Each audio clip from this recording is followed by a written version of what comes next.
اعوذ باللہ من الشیطان الرجیم بسم اللہ الرحمن الرحیم۔ محترم ناظرین، السلام علیکم ورحمۃ اللہ وبرکاتہ۔ تصور کیجئے اندھیرے جنگل کی گہرائی میں رات کا سناٹا چھایا ہوا ہے۔ ایک نوجوان لڑکا آنکھوں میں آنسو، ہاتھ میں کدال، ایک قبر کھود رہا ہے۔ اس کے والدین 3 دن سے اسے ڈھونڈ رہے ہیں۔ جب وہ پہنچتے ہیں تو لڑکا روتے ہوئے کہتا ہے، ابا جان، یہ قبر میری ہے۔ کیا آپ جانتے ہیں کہ موت کے بعد کیا ہوگا؟ کیا آپ نے کبھی سوچا ہے کہ ایک نبی کی زندگی کتنی مختصر ہو سکتی ہے، مگر اس کا پیغام ہمیشہ زندہ رہتا ہے۔ اس لڑکے کا نام تھا حضرت یحییٰ علیہ السلام، اللہ کا وہ برگزیدہ نبی جس کی پیدائش خود ایک عظیم معجزہ تھی، جسے بچپن میں ہی حکمت اور نبوت عطا کی گئی، جو حق کی آواز بلند کر اٹھی، ظالموں کے سامنے بے باک کھڑا ہوا اور جس کی شہادت نے پوری تاریخ کو ہلا کر رکھ دیا۔ آج میں آپ کو اس عظیم نبی کی مکمل زندگی سناتا ہوں، قرآن مجید کی روشنی میں معتبر روایات کے ساتھ۔ یہ کہانی نہ صرف دل کو چھوئے گی بلکہ آپ کے ایمان کو تازہ کر دے گی۔ سنیے گا تو آخر تک رک نہیں پائیں گے۔ اگر آپ چاہتے ہیں کہ ایسی ہی دل کو چھو لینے والی، ایمان تازہ کرنے والی انبیاء کی سیرت کی ویڈیوز آپ کو باقاعدگی سے ملتی رہیں تو ابھی اس چینل کو سبسکرائب کر لیں۔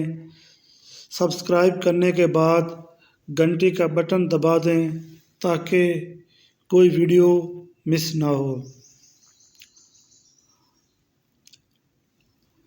محترم سامعین، کیونکہ آج ہم سننے جا رہے ہیں ایک ایسے نبی کی کہانی جس کی پیدائش خود ایک معجزہ تھی۔ حضرت زکریا علیہ السلام بیت المقدس کے نبی اور امام تھے۔ ان کی بیوی حضرت عیشیٰ بانجھ تھیں۔ دونوں بڑھاپے کی آخری حد پر پہنچ چکے تھے۔ ایک دن حضرت زکریا علیہ السلام نے حضرت مریم علیہ السلام کی محراب میں دیکھا کہ اللہ انہیں رزق دیتا ہے بغیر کسی ذریعے کے۔ دل میں اولاد کی شدید تمنا جاگی۔ وہ چھپ کر گڑ گڑا کر اپنے رب سے دعا کرنے لگے،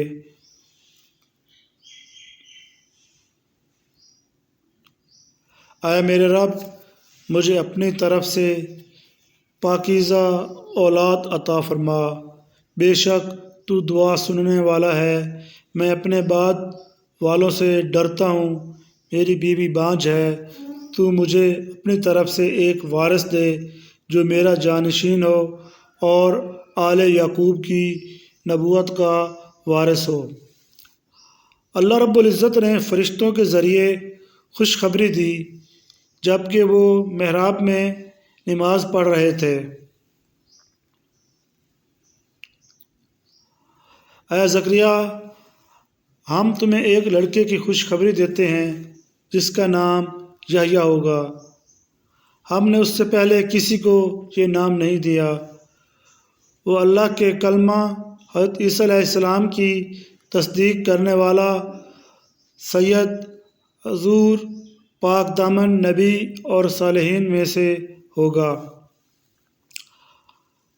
حضرت زکریا علیہ السلام نے حیرت سے پوچھا، اے میرے رب، میرے لیے لڑکا کیسے ہوگا جب میری بیوی بانجھ ہے اور میں بڑھاپے کی انتہا پر پہنچ چکا ہوں؟ اللہ رب العزت نے نشانی دی، تم 3 راتیں لوگوں سے بات نہیں کر سکو گے سوائے اشارے کے۔ یہ نشانی پوری ہوئی۔ کچھ عرصہ بعد اللہ رب العزت نے انہیں ایک ایسا بیٹا عطا فرمایا جو دنیا میں پہلا یحییٰ تھا، زندہ کرنے والا، ایمان سے زندہ رہنے والا۔ حضرت یحییٰ علیہ السلام حضرت عیسیٰ علیہ السلام کے خالہ زاد بھائی تھے اور ان سے 6 ماہ بڑے تھے۔ روایات میں آتا ہے کہ ماں کے پیٹ میں ہی آپ نے حضرت عیسیٰ علیہ السلام کی تعظیم کی۔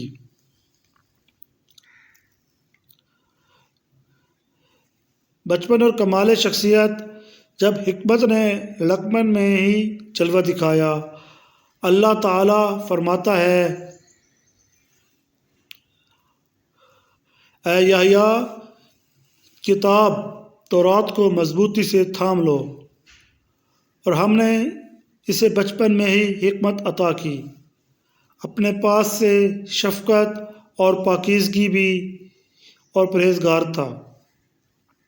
وہ والدین کے ساتھ نیک سلوک کرنے والا تھا، نہ سرکش تھا نہ نافرمان۔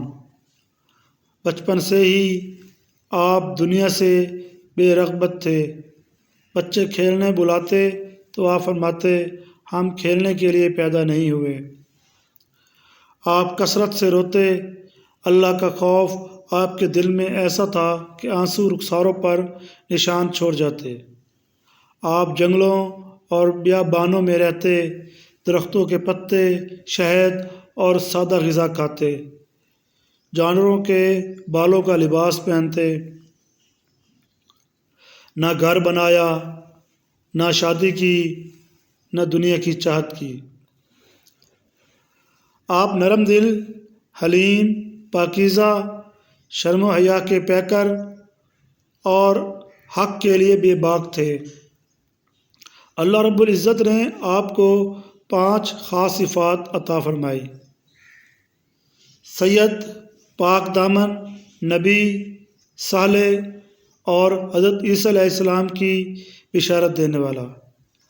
آپ نے کبھی گناہ کا خیال بھی نہ کیا۔ دعوت و تبلیغ، حق کی آواز جو بیابان سے اٹھی اور لوگوں کے دل کو بدل دیا۔ حضرت یحییٰ علیہ السلام کی دعوت بہت واضح، بے باک اور دل کو چھو لینے والی تھی۔ اللہ رب العزت نے انہیں بنی اسرائیل کی طرف بھیجا۔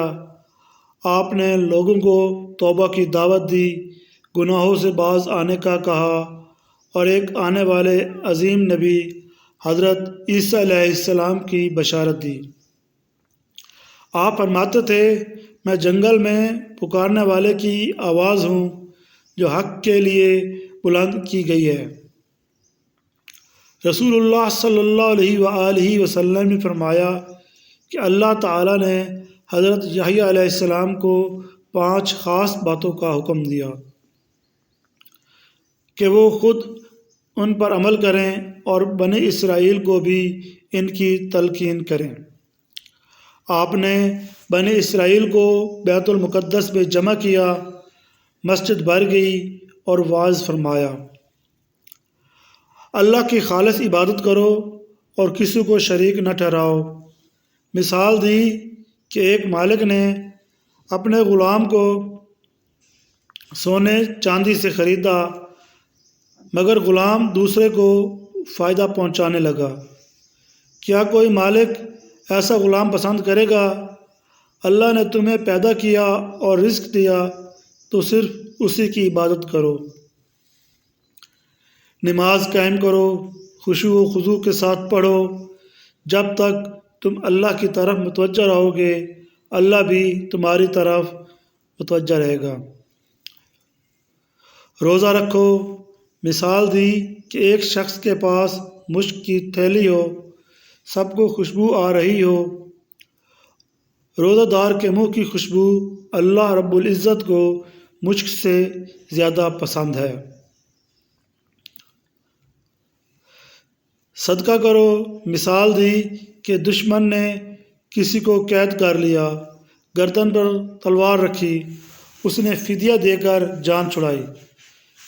صدقہ بھی ایسے ہی اللہ رب العزت کی راہ میں جان بچاتا ہے۔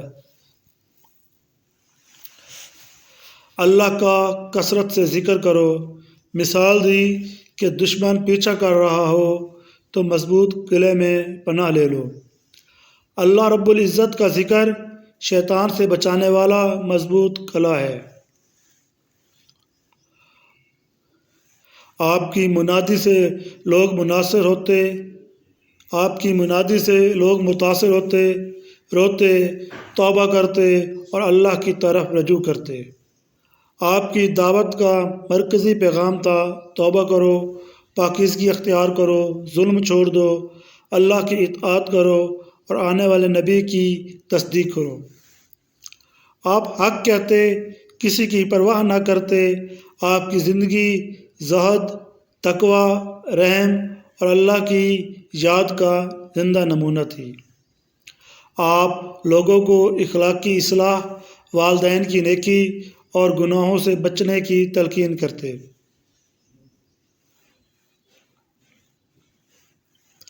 شہادت کا المناک اور سبق آموز واقعہ جب حق کی قیمت سر دی۔ اس زمانے میں شام کے ایک ظالم بادشاہ حکمران تھا۔ اس نے اپنی محرم عورت یا سوتیلی بیٹی سے نکاح کرنا چاہا، جو شرعی طور پر حرام تھا۔ اس نے حضرت یحییٰ علیہ السلام سے فتویٰ مانگا۔ آپ نے صاف لفظ میں کہا، یہ تم پر حرام ہے۔ اللہ رب العزت کی کتاب اس کی اجازت نہیں دیتی۔ بادشاہ کی بیوی یا وہ عورت ناراض ہوئی۔ اس نے سازش کی۔ ایک عید یا سالگرہ کی محفل میں جب بادشاہ نے وعدہ کیا تھا کہ جو بھی مانگا جائے گا دے گا، اس عورت نے اپنی بیٹی کے ذریعے حضرت یحییٰ علیہ السلام کا سر مانگ لیا۔ آپ مسجد میں نماز پڑھ رہے تھے جب ظالموں نے آپ کو گرفتار کر کے شہید کر دیا۔ آپ علیہ السلام کا سر تن سے جدا کر کے چینی کے طشت میں رکھ کر اس عورت کے سامنے پیش کیا گیا۔ روایات کہتی ہیں کہ سر مبارک نے بھی وہی بات دہرائی، یہ حرام ہے۔ اللہ کا عذاب نازل ہوا اور اس ظالم عورت سمیت بادشاہ کے گھر والوں کو زمین نگل گئی۔ ناظرین کرام، بعض روایات میں ہے کہ آپ کا خون فوارے کی طرح ابلتا رہا۔ یہ شہادت حق کی آواز کو خاموش کرنے کی ناکام کوشش تھی، مگر حق کبھی نہیں مرتا۔ اللہ رب العزت قرآن مجید میں فرماتا ہے، سلام ہے یحییٰ علیہ السلام پر جس دن پیدا ہوئے، جس دن وفات پائیں گے اور جس دن اٹھائے جائیں گے۔ حضرت یحییٰ علیہ السلام کی زندگی مختصر تھی، مگر ان کا پیغام ابدی ہے۔ حق کہو، چاہے قیمت کچھ بھی ہو۔ دنیا سے بے رغبت رہو، اللہ کا خوف دل میں رکھو، توبہ کی طرف لوگوں کو بلاؤ، والدین کے ساتھ نیکی کرو اور پاکیزگی اختیار کرو۔ آج ہمارے دور میں بھی ظلم، حرام رشتے، بدکاری اور حق سے منہ موڑنے والے موجود ہیں۔ حضرت یحییٰ علیہ السلام کی زندگی اور ان کی 5 باتوں کی دعوت ہمیں بتاتی ہے کہ ایک سچا مومن کبھی خاموش نہیں رہتا۔ محترم سامعین، اگر یہ کہانی آپ کے دل کو چھو گئی، اگر آپ نے سوچا کہ ایک نبی کی قربانی کیسے حق کو زندہ رکھتی ہے، اور اگر آپ ان 5 باتوں پر عمل کرنے کا عزم کر چکے ہیں تو ابھی اس چینل کو سبسکرائب کر لیں، کیونکہ آگے انبیاء کرام علیہ السلام کی مزید کہانیاں، قرآنی سبق، سیرت کے جواہرات اور زندگی بدلنے والے پیغامات آپ کا انتظار کر رہے ہیں۔ محترم سامعین، اللہ ہمیں ان کی سنت پر چلنے، حق کہنے اور شہادت کی راہ پر ثابت قدم رہنے کی توفیق دے، آمین یا رب العالمین۔ ابھی سبسکرائب کریں، ویڈیو کو لائک کریں، شیئر کریں تاکہ کوئی اور بھی فائدہ اٹھا سکے، اور کمنٹس میں بتائیں کہ حضرت یحییٰ علیہ السلام کی دعوت کی ان 5 باتوں میں سے آپ کو سب سے زیادہ کون سی بات پسند آئی اور آپ اس پر عمل کیسے کریں گے کہ حق کی آواز مزید لوگ تک پہنچے تاکہ ہم سب بھی یحییٰ علیہ السلام کی طرح حق پر قائم رہیں۔ یہ تمام واقعات قرآن مجید، تفاسیر، احادیث مبارکہ اور معتبر اسلامی روایات پر مبنی ہیں۔ تفصیل کے لیے سورۃ مریم، آل عمران، انبیاء اور انبیاء کی سیرت کا مطالعہ ضرور کریں اور اس چینل کو سبسکرائب کرنا مت بھولیں۔ اللہ آپ سب کا حامی و ناصر ہو۔ اللہ رب العزت ہم سب کو ہدایت دے اور نیک اعمال کرنے کی توفیق دے۔ آمین۔ اللہ حافظ۔